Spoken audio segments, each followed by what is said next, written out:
பிதாவோடு ஒப்புரவாக்கி மகிழ செய்தி உன் இரத்தத்தால். பிதாவோடு ஒப்புரவாக்கி மகிழ செய்தி கரைபடாத மகனாக நிறுத்தி தினம் காக்கின்றீர்.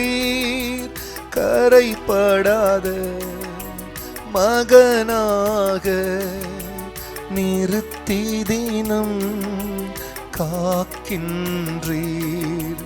வல்லமையும் மகிமையும் தகப்பனே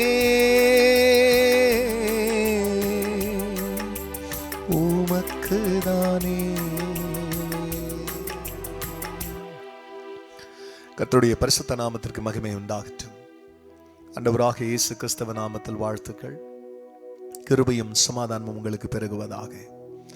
அன்பானவர்களே, இந்த நாளிலே தேவனாகிய கர்த்தர் நமக்காய் கொடுக்கின்ற அவருடைய வசனமானது ரோமருக்கு எழுதின நிருபம் 8ஆம் அதிகாரத்தில் 1ஆம் வசனம். It's from the book of Romans chapter 8 and verse 1. ஆனபடியினாலே கிறிஸ்து இயேசுக்கு உட்பட்டவர்களாய் இருந்து மாம்சத்தின்படி நடவாமல் ஆவியின்படி நடக்கிறவர்களுக்கு ஆக்கினை தீர்ப்பில்லை. அன்பானவர்களே,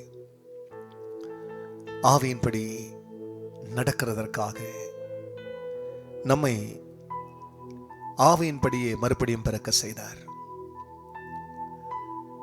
ஆவியினால் வசனத்தினால் மறுபடி பிறக்க செய்தார். அப்போ நம்முடைய மறுபிறப்பு, நம்முடைய ரட்சிப்பு மாம்சத்தை சார்ந்ததா இல்லை. ஆனா மாம்சத்துக்கு உட்பட்டதும் ரட்சிப்புகள் இருக்கு.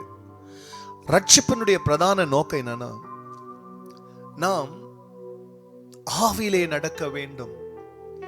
தேவன் ஆவியாய் இருக்கிறார். ஆகையால் நாமும் அவரை போலவே ஆவியில நடக்கணுன்றதுக்காக தான் நம்மிலே மறுபிறப்பின் அனுபவத்தை ஆவிக்குரிய அனுபவமாய், மாம்சத்தினால் பிறப்பது மாம்சமா இருக்கும், ஆவியினால் பிறப்பது ஆவியா இருக்கும் சொல்லி நமக்கு மாம்ச பிறப்பு ஒன்று உண்டு, ஆவியின் பிறப்பு உண்டு.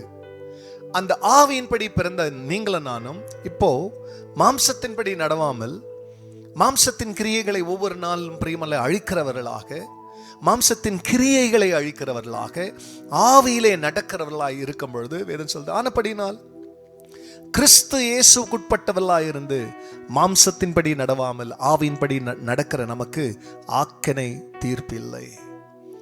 We have come from condemnation. Now the Lord has delivered us because we are walking in the Spirit. ஆகையால் உங்களுக்குள் இருக்கிற பரிசுத்த ஆவியானவர் இன்னும் உங்களை அனல் மூட்டி எழுப்பும்படியாய், இன்னும் நம் தேவனுக்காய் கொழுந்து விட்டு எரியும்படியாய், தரிசனங்களை எதிர்நோக்கி கொண்டு, எதற்கா இந்த பூமியில என்ன வச்சிருக்கிறீங்க, என் பலனை எதற்கு, என் பணம் எதற்கு, ஆண்டவரே என் உயிர் எதற்கு, எப்படி நாம் பயன்படுத்தணும் ஊழியத்திற்காக, ஏழைகளுக்காக, எளியவர்களுக்காக, திக்கற்ற பிள்ளைகளுக்காக, ஆதரவற்றவர்களுக்காக, ரட்சிப்பு நான் என்னன்னு தெரியாத மக்களுக்காக என் ஜீவன் பயன்பட ஆவியின் வழியாய் நடக்க எனக்கு உதவி செய்யும் பொழுது, வரிய மாம்ச தேவைக்காய் தெய்வத்தை தேடுறவங்களா இல்லாம அதை தேவன் பார்த்துக்குவார். ஆவிக்கென்று வாழ்வோம், ஆக்கினை தீர்ப்புக்கு தப்பு வைத்துக் கொள்வோம். கர்த்தரை ஆசீர்வதிப்பார். ஜெபிக்கலாம். பரிசுத்தர் எங்க நாம மகிமை அடையட்டும். ஆனபடியினாலே கிறிஸ்து இயேசுக்கு உட்பட்டவர்களாக இருந்த மாம்சத்தின்படி நடவாமல் ஆவியின்படி நடக்கிற நமக்கு ஆக்கினை தீர்ப்பில்லை. ஆண்டவர் ஒருவேளை ரட்சிக்கப்பட்ட மக்களிலே உலகத்தை அதிகமாய் சத்தரு காண்பித்து மாம்சத்தின்படியே மாம்சத்துக்காக வாழும்படியாய் தங்கள் சிந்தனைகளை ஒருவேளை அவங்களுக்கே தெரியாம விட்டுட்டு இருப்பாங்களே. ஆனால் அந்த காலை வேளையிலே உன் பிள்ளைங்களை உங்ககிட்ட திருப்பிக் கொள்ளுங்க. மாம்ச வழியில நடவாமல் ஆவியின்படி நடக்க கர்த்தர் தம் பிள்ளைகளுக்கு அருமை செய்யும். அப்படி செய்ததற்கு நன்றி. எல்லா மகிமையும் கர்த்தர் நேரிடும். நல்மீட்பர் இயேசுவின் நாமத்தில் பிதாவே, ஆமென், ஆமென். என் மீது அன்பு கூர்ந்து பலியானீர் சிலுவையிலே. God bless you, church. Have a blessed day. Amen.